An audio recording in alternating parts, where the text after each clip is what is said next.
Hello दोस्तों, NCERT science class 8 इन हिंदी में आप सभी का स्वागत है। ये वीडियो क्लास 8 चैप्टर 5 कोयला और पेट्रोलियम से संबंधित है। इस वीडियो में हम आपको सभी अभ्यास प्रश्न कंप्लीट कराऊंगी विद सॉल्यूशन।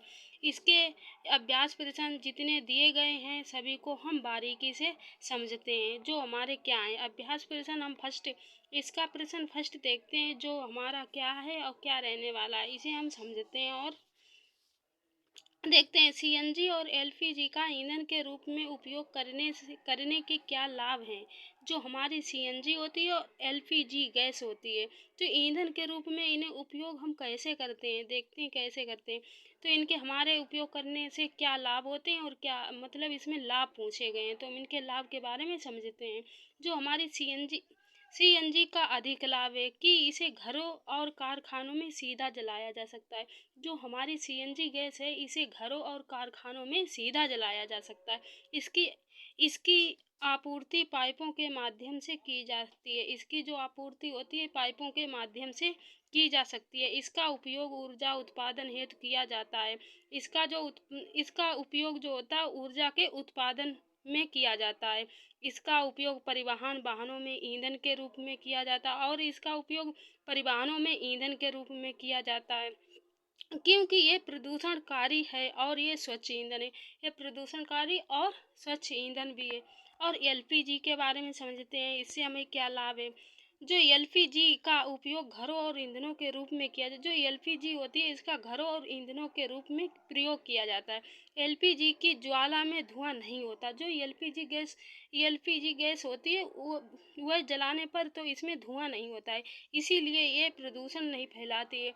इसमें धुआं नहीं होता है तो हमारा प्रदूषण भी इससे नहीं फैलता। ये स्वच्छ ईंधन है। इसे इसकी संभाल करना आसान है। इसे संभाल करना आसान भी है। प्रश्न नंबर 2 देखते हैं हमारा क्या है। पेट्रोलियम का कौन सा उत्पाद जो सड़क निर्माण हेतु उपयोग में लाया जाता है, तो हमारा ये कौन सा है। बिटुमीन है जो हमारा सड़क निर्माण हेतु काम में लाया जाता है, उपयोग में लाया जाता है। प्रश्न नंबर 3 देखते हैं हमारा क्या पूछा गया। वर्णन कीजिए मृत वनस्पति से कोयला किस प्रकार बनता है। जो हमारे मृत वनस्पति होती है उससे कोयला कैसे हमें प्राप्त होता है, ये प्रक्रम क्या कहलाता है। तो लगभग 300, इसका हम प्रश्न समझते, इसका उत्तर हम समझते हैं क्या है। लगभग 300 मिलियन वर्ष पूर्व पृथ्वी पर निचले जलीय क्षेत्रों में घने वन थे। मतलब लगभग 300 मिलियन वर्ष पूर्व पृथ्वी पर निचले जलीय क्षेत्रों में बहुत घने वन थे। बाढ़ जैसे प्राकृतिक प्रक्रमों के कारण वन मृदा के नीचे दब गए। उनके ऊपर अधिक मृदा जम जाने के कारण वे संपीड़ित हो गए। इनके ऊपर अधिक मृदा जम जाने के कारण ये संपीड़ित हो गए। जैसे जैसे ये गहरे होते गए इनका ताप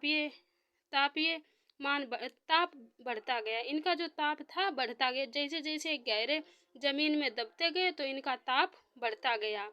उच्च ताप और उच्च दाब पर पृथ्वी के भीतर मृत पेड़ पौधे धीरे धीरे कोयले में परिवर्तित हो गए। जो उच्च ताप और उच्च दाब के कारण जो मृत पेड़ पौधे थे वो धीरे धीरे कोयले में परिवर्तित हो गए। कोयले के मुख्य रूप कार्बन होता है। मृत वनस्पति धीमे प्रक्रम द्वारा कोयले में परिवर्तन को कार्बनीकरण कहते हैं।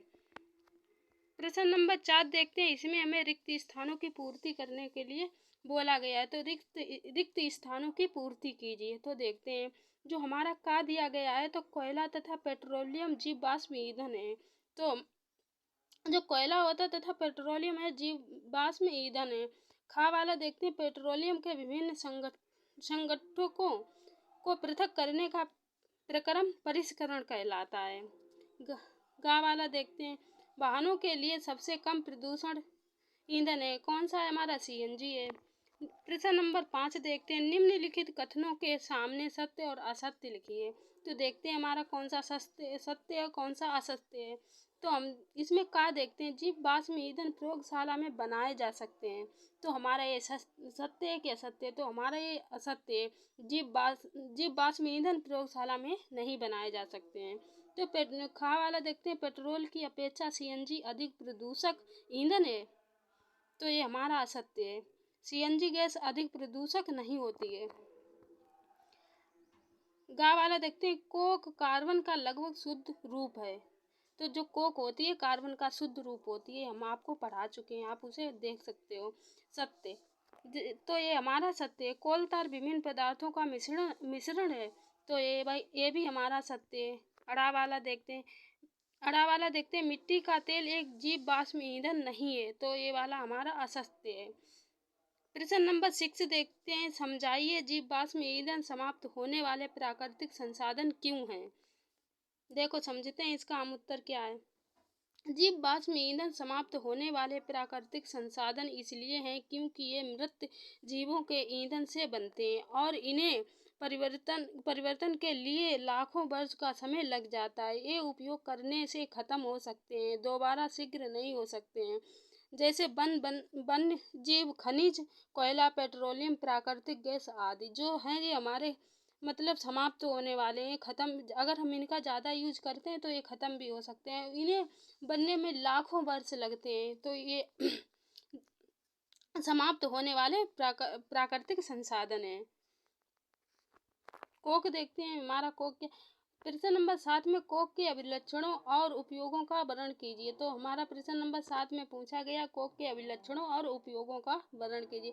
देखते हैं, ये एक कठोर सरंद और काला पदार्थ है। ये कार्बन का लगभग शुद्ध रूप है, विद्युत और ऊष्मा का कुचालक है। ये कार्बन का शुद्ध कोक जो होता है कठोर सरंद काला पदार्थ होता है। जो कोक होता है ये कार्बन का लगभग शुद्ध रूप। जो कोक हमारा होता है कार्बन का शुद्ध रूप होता है, अब विद्युत का कुचालक होता है। कोक का उपयोग इस्पात के औद्योगिक निर्माण और बहुत से धातुओं के निष्कर्षण में भी किया जाता है। प्रश्न नंबर 8 देखते हैं, पेट्रोलियम निर्माण के प्रक्रम को समझाइए। पेट्रोलियम के निर्माण के प्रक्रम को समझाइए। तो क्या है हमारा, इसमें हम इसका उत्तर देखते हैं।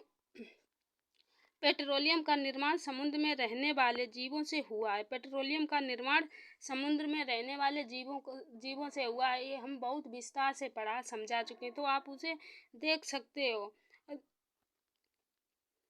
जीवों से हुआ, जब ये जीव मृत हुए इनके शरीर समुद्र के पेदे में जाकर जम गए।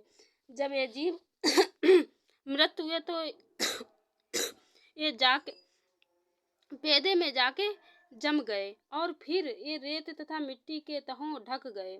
लाखों वर्षों में वायु की अनुपस्थिति, इसमें लाखों वर्ष इसमें वायु की अनुपस्थिति, वायु इसमें नहीं पहुंची। उच्च ताप और उच्च दाब में मृत जीव को पेट्रोलियम और प्राकृतिक गैस में परिवर्तित कर दिया। तो यहाँ पे हमारे ये सारे अभ्यास प्रश्न समाप्त होते हैं और हम मिलते हैं न्यू चैप्टर और न्यू नेक्स्ट वीडियो में।